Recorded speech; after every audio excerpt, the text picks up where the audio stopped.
I call David Clendon. Thank you, Mr Speaker. Kia ora koutou. Mr Speaker, it is a pleasure to take a brief call on this bill, which rights are wrong.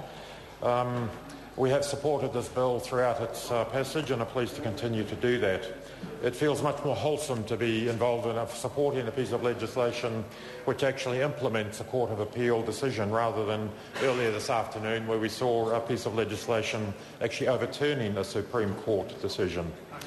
My colleague Catherine Delahunty, who sat in on the Select Committee in this matter, was observing that she was very pleased to experience a sense of unity, the sense of common purpose amongst the government, the unions, the key employer, Idea Services in this case.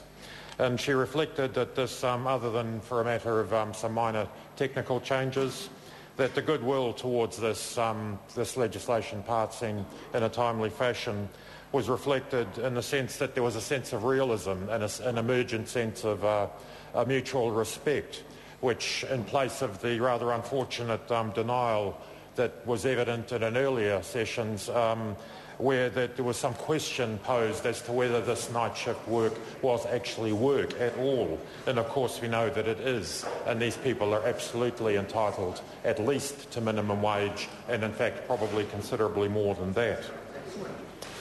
It's true, of course, that the money, the cash, is important to these workers, but equally important to them is the question of training, of setting some core competencies, some mandatory competencies to be developed, and for that to be an ongoing process, because this is not unskilled work. This is important. It is about looking after the needs of people who are vulnerable, people who are in need of care on a 24-hour basis, and that's a very desirable thing that should go ahead.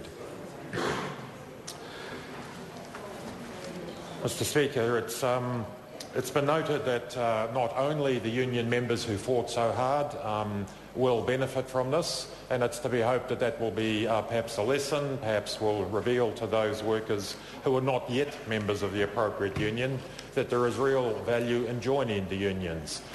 There was a single gentleman, and Mr Philip Dickinson, and to his great credit he initiated this process.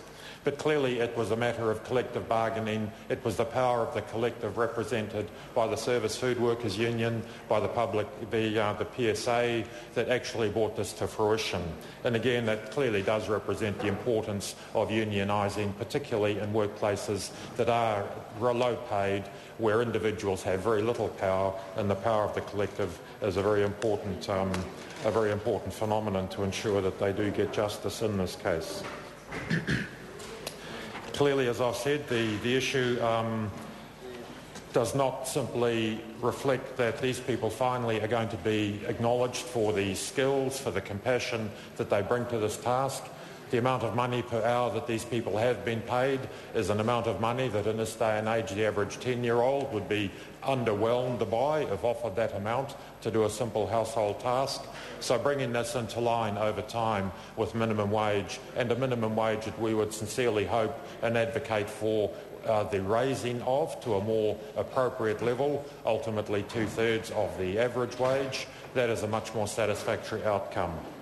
So with those brief words, Mr Speaker, I will simply close by saying that we're pleased that this has been completed in a timely fashion. We wish all the best to those people who are continuing to do this very difficult and demanding work, and we wish them well. Kia ora koutou. I call the Honourable Rick Barker.